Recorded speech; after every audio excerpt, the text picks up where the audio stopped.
prehistoric history of our world is dark and largely unknown. Human history is not limited to carved tablets and stone structures.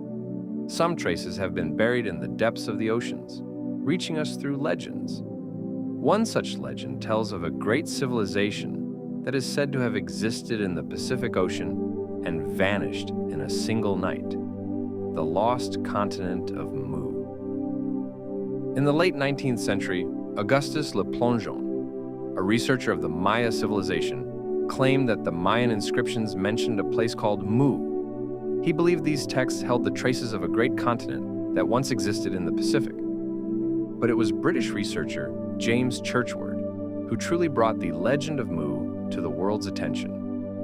In his 1926 book, he shared what he had learned from ancient Nakal tablets, said to be shown to him by Tibetan priests. According to these texts, Mu was the birthplace of modern civilization, a highly advanced society, a deep spiritual culture, massive structures, and a scientific way of life. Churchward claimed Mu was destroyed around 12,000 years ago by a series of cataclysmic disasters. The oceans rose, the earth cracked, and the continent sank beneath the waves. All that remained were stories. According to Churchward, the people of Mu were the ancestors of many civilizations around the world. India, Egypt, Mesopotamia, and Central America were all founded by migrants from Mu. He believed that the shared symbols, architectural styles, and mythological figures found in ancient cultures were no coincidence.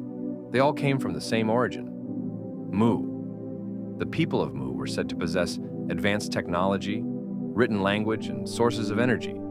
They lived in harmony with nature, in a peaceful and spiritually enlightened society. They built grand temples, studied the stars, and placed great value on spiritual knowledge.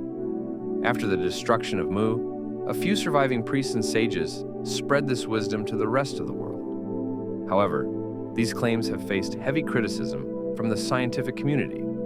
Geologists argue that the structure of the Pacific Ocean floor does not support the existence of such a massive landmass. There is no geological evidence of a sunken continent the size described by Churchward. Moreover, the authenticity of the tablets he referenced and his method of deciphering them remain highly questionable. Still, some archaeological finds have kept the legend alive. The submerged structures near Yonaguni in Japan, the giant statues on Easter Island, and megalithic ruins in Pacific islands like Nan Madol, these are seen by some as remnants of Mu. While mainstream scientists attribute these to natural formations or local ancient cultures, questions remain. The legend is supported not only by physical traces, but also by mythology. In Indian mythology, the lost land of Kumari Kandam is said to have sunk beneath the sea. Polynesian legends speak of ancestral lands beyond the ocean. Mayan and Aztec texts mention wise beings who came from distant waters. Figures like Thoth in Egypt, Manu in India, and Quetzalcoatl in Mesoamerica all share traits as bringers of knowledge. These similar stories across distant cultures raise a provocative question. Could they be echoes of the same forgotten origin? Over time, Mu has evolved from a historical claim into a symbol of spiritual mystery. In New Age philosophies, the people of Mu represent a golden age of humanity: wisdom, balance, and harmony with nature. Esoteric belief systems suggest that the knowledge of Mu still exists today, passed down through secret teachings. Some theories go further, claiming that Mu had connections with beings from other star systems, and that traces of their knowledge remain encoded in human consciousness. Of course, such ideas rely more on belief than science, but the persistent interest in Mu reflects something deeper: humanity's desire to rediscover a lost, perhaps better, version of itself. Did a land called Mu really exist?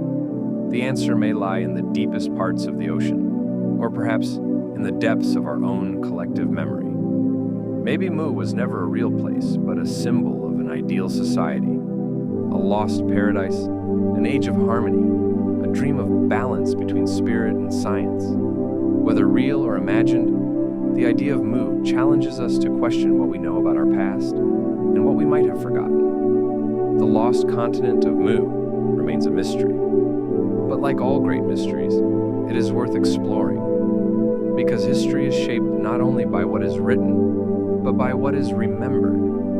And every legend contains a trace of truth.